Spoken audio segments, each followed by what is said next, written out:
Joe Rizzo here with the coach, Jeremy Jacobus, after Saturday's U19 and U16 games, neither of which went the Rockets' way. A couple of lopsided scores, but more moments probably than uh, than scoring in the 19 game, and maybe just got away from you a little bit in the 16s. Yeah, so we can start with the U19 game since that was the first game. Um, I think the vibe from the coaching staff is a little frustration.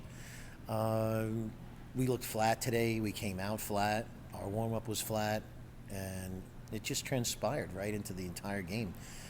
We felt like we came out and played a few good minutes, and then it just started to go south. I thought that we had a decent second period in that U19 game, and then third period again. I think that once they put 4 goals on us, we were on our heels, and we just never got off our heels. Like to have a few things back. We told the girls in the locker room after the game, simple stuff, getting pucks deep, moving people in front of the net. It's really the same stuff that we go over, and we want the U19 team to be ready to play tomorrow and face that opponent again tomorrow. Yeah, so you get a quick turnaround. You're playing the Piedmont Predators on a Saturday, and then you play them again on the Sunday. Let's talk about the 16s for a moment, where they play the Saints. You come out and wow, boom, you get a 1-0 lead, and the girls seemed confident and they were skating around, and then it just seemed to cave. I mean, I was saying it during the game. It felt like 7 quick ones. It felt like they were all within like a 3-minute span. It really did. And again, I'll just go back to what I said a few minutes ago.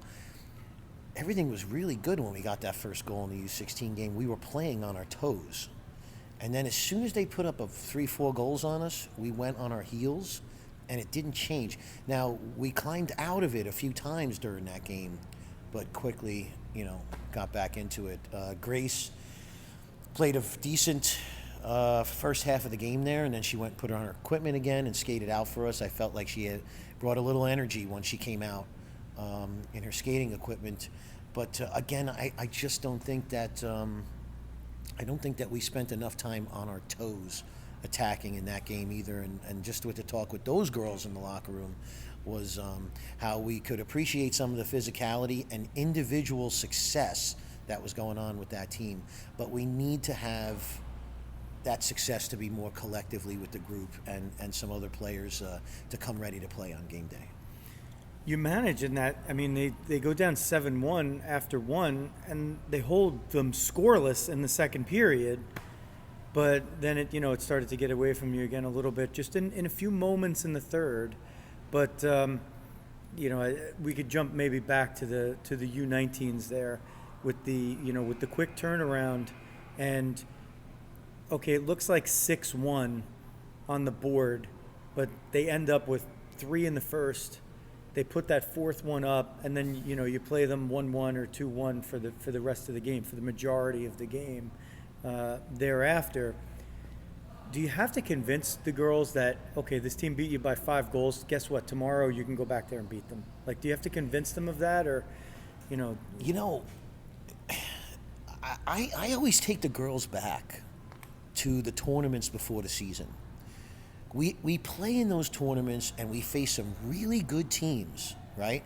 And we do it for a reason. It's a measuring tool for the teams that we face once the season started.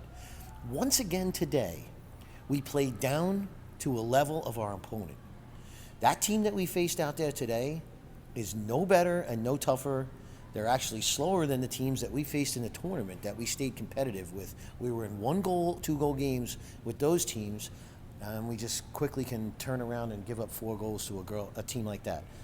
Like, there's no reason, there's no doubt in my mind that our girls could beat the team that we played today, which is why I think there's a lot of frustration within the coaching staff, because we do these things in practice, we see them practice hard and skate hard, we do a ton of skating, and there's things that we're going over every week, and then when we get to the game, whether it's a lack of focus in the morning or people are tired or whatever it is, it's hard to get every girl going. And of course, we have to do it with a short bench, right? So we have to do short shifts, and and go through the whole game with just 2 lines. So I'm not making any excuses by no means, but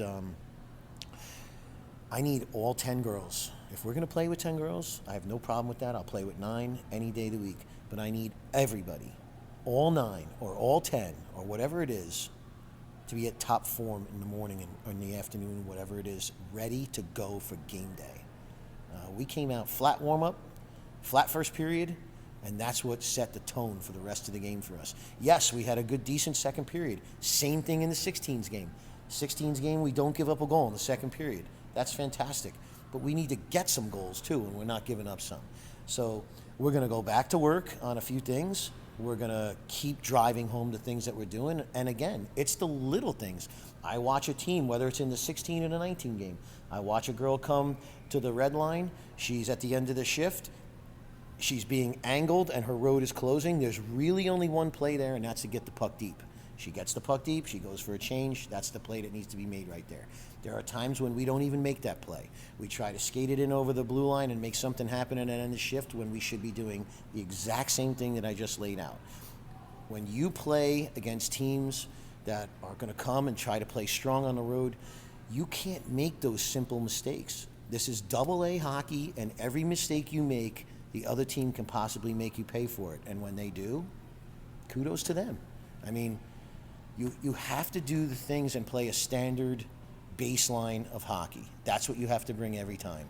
And every time you don't live up to that baseline stuff, the other team can make you pay for it. And that's what happened here today. Okay, that's the coach. We'll be back at it on Sunday. So check it out here. Subscribe to the YouTube channel and hit that alert button. We'll be back tomorrow. This is Joe Rizzo for the coach, Jeremy Jacobus. Thanks for watching.